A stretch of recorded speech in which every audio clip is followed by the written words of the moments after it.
Hello and welcome to video number 3. Now the question is, where does recruiting start? There are 2 facts about where recruiting starts. Now if I was on the phone with you, I'd be asking you these 2 questions because it's super critical. We've already showed you in the first 2 videos that you have to start a conversation, you have to help them before you can even have them consider what your solution is. You have to build a relationship before you sell them on that available job. And you have to have trust because that's at the heart of every relationship. Now you're doing the same thing right now. You're not going to get on the phone with us and sign a contract and do business with us simply because we sound like nice guys. You're going to want to get answers to all your questions. You're going to want to make sure that this is a smart buying decision for you. And that's fine. Your clients, your prospects, we're no different. They're no different. What you have to do is you have to figure out where the process starts for them.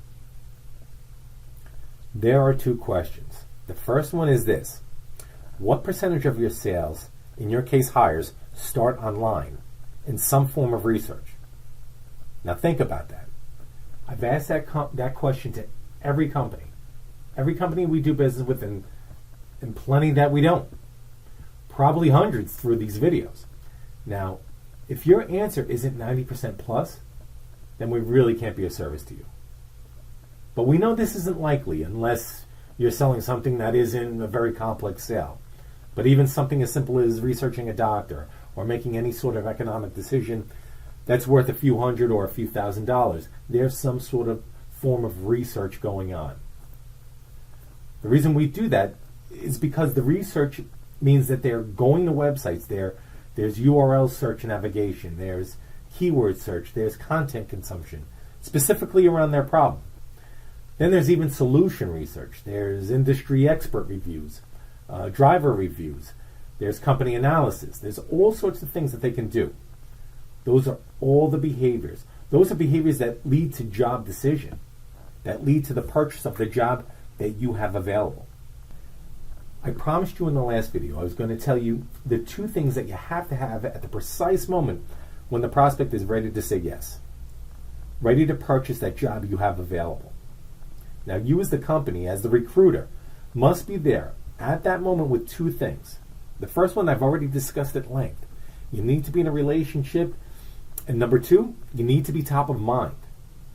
Now, we've already talked about being first and controlling perspective on how they see this problem and how they see the solution.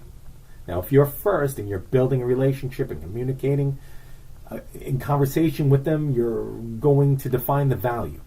You're going to set the buying criteria. And every one of your competitors and alternatives are going to be compared to you. That's an absolute. Now, the second thing you're going to need for that prospect to say yes, is that you need to be top of mind. Now, I want you to do a thought experiment with me.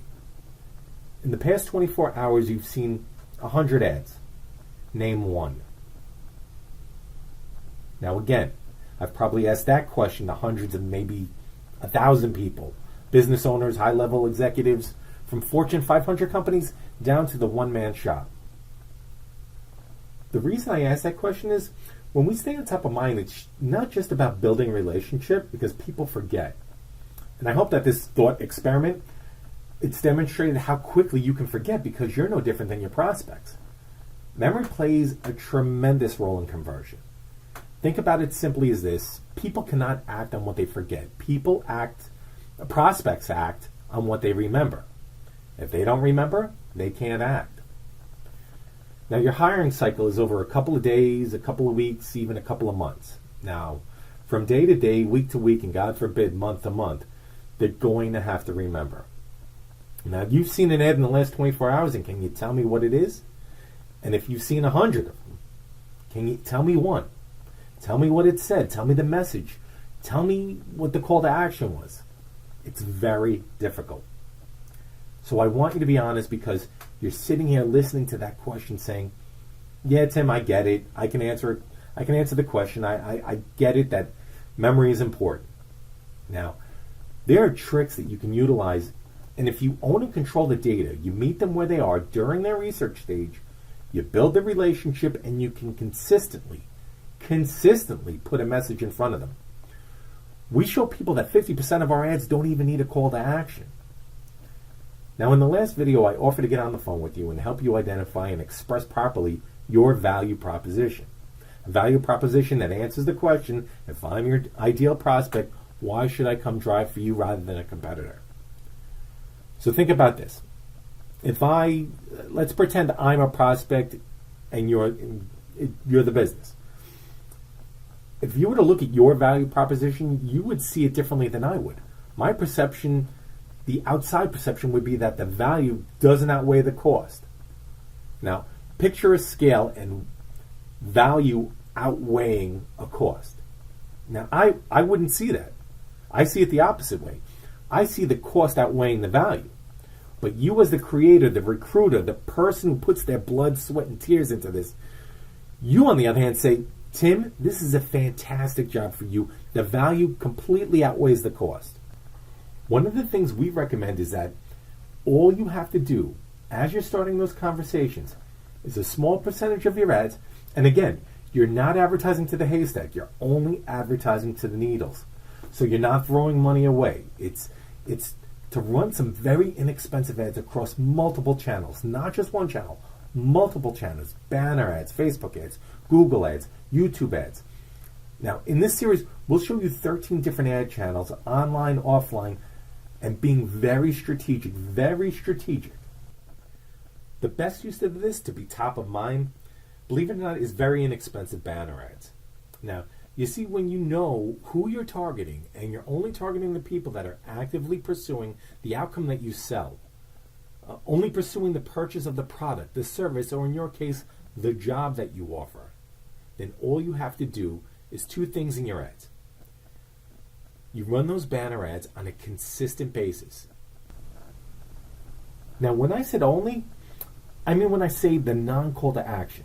You definitely want to drive people to your page. You definitely want to do that, and there's plenty of things that we can do to show you how that can help you with that. Now, and I'm going to get into it in a second.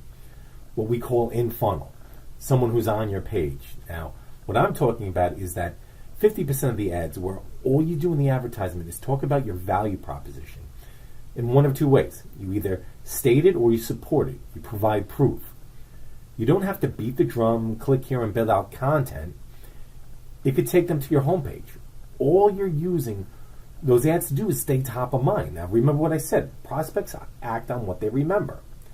The thought experiment should have demonstrated exactly that, because it reminds you that you've forgotten ads. Now, there's two things about running ads consistently every day. Now, imagine your hiring cycle, for argument's sake, is 20 weeks.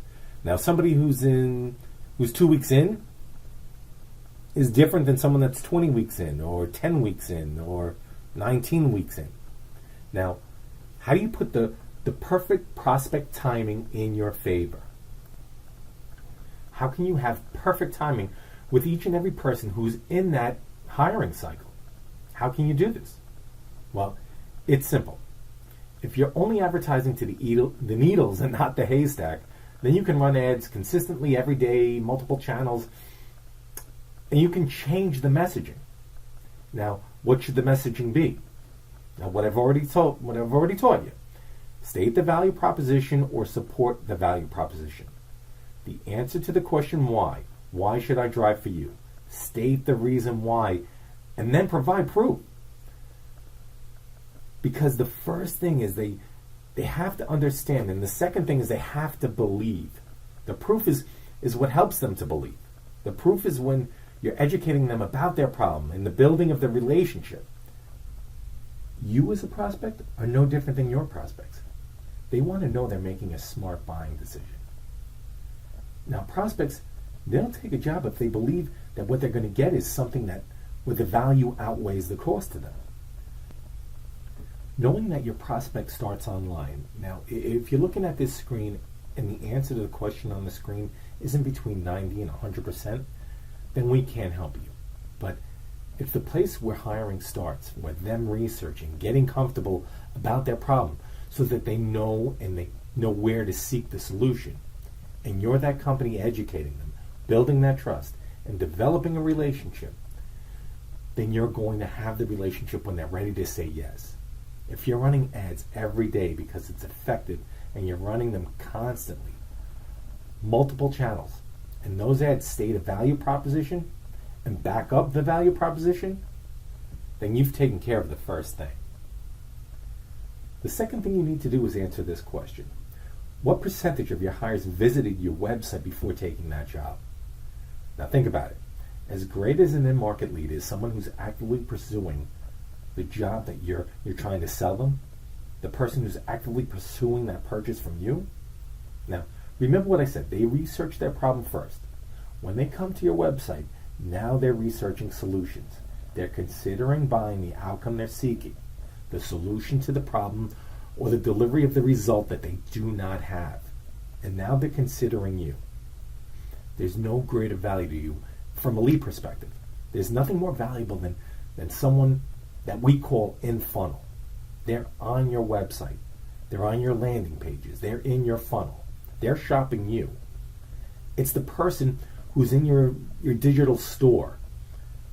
Now, we offer a piece of software that you can place on your website, and when we offer you our in-market targeting, if any of those in-market people, and we're tracking well over 200 million people, if you push those people to the page into your funnel, we'll know 100% by name, and we can identify them. So we can help you with that. Now, again, when you get on the phone, I'm going to show you how that piece alone will lower your cost per click at Google and Facebook and anywhere else by between 25 and 75%.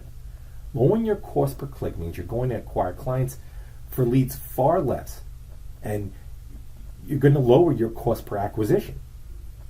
If I can hire a prospect for $800 and you have to pay $1,500 and we're head-to-head competitors, I'm going to whip your butt every day of the week, including Sunday.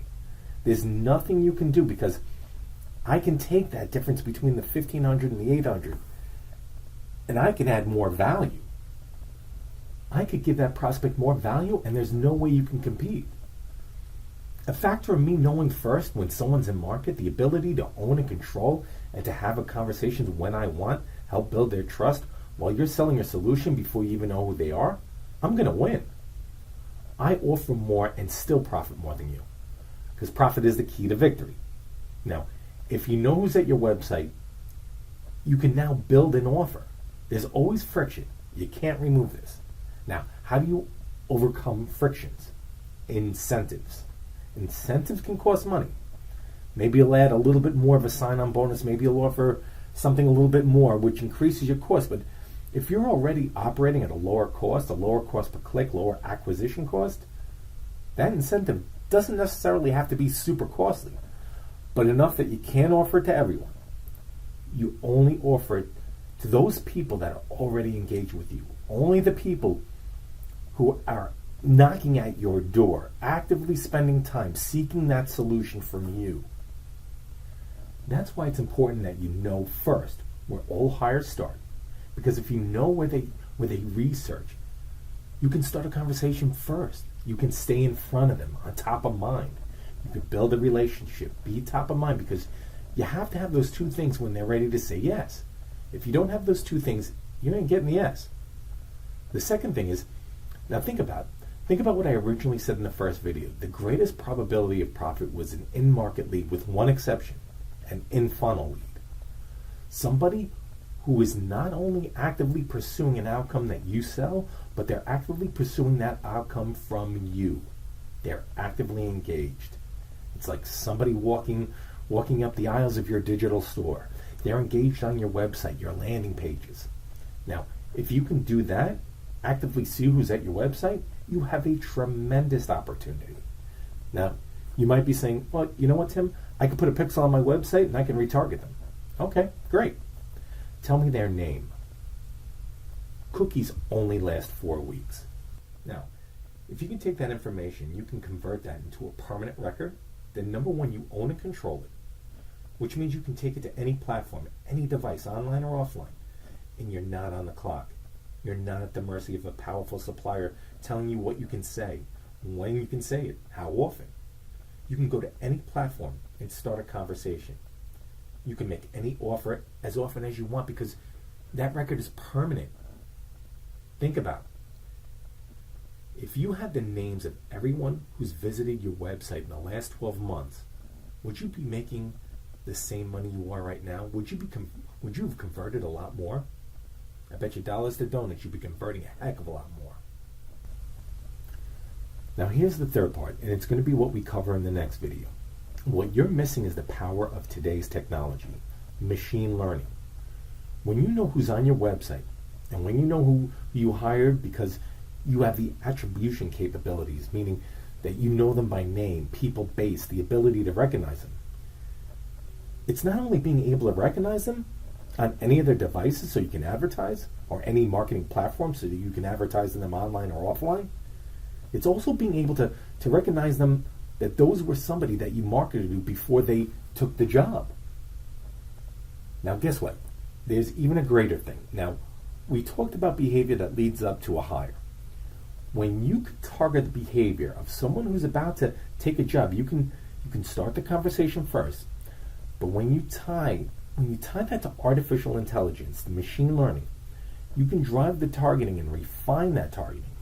Having the ability to know who's on your website. That's the first level of conversion. If they fill out a form, they're better than someone who visited your website. If they're hired, that's even better than someone who fills out a form. And it's better than someone who fills out your website. Now that's 3 levels of conversion. A click is the lowest, a form fills the second, and a hire is the third. Now think about your business. That hire happens off your website, and there's typically a gap between time when the last time they're on the website and by the time they're hired by you. Now imagine being able to navigate from the moment they started researching all the way to being hired by you. And you know who they are and every single behavior from their research to your website to everything they did when they engaged with you over the phone. We started this conversation off on the first slide in the first video. Success in business has a lot to do with knowing something that others don't. Now, in the last 3 videos, I've told you exactly what you should be doing to be more profitable. And in the last video, I'm going to show you a technology. Whether you're doing this with me or not, and no one else is doing this, it's something you need to be doing sometime in the very near future, if not yesterday. Because this technology is what we call a structural change. What a structural change is a change it's going to happen and you can't prevent it. It's happening with or without you. And in the last video, it's going to be very simple technology conversation. I'm going to show you the forces, the technology forces, the economic force that they're having in marketing and in business. Everybody thinks the word data, you know what, data is nothing more than part of the solution. When you add data to other data, it produces insight. Now, success in business has a lot to do with knowing insight that your competitors don't. And that conversation we're going to have in the last video. Email me when you're ready for video number 4. Thank you.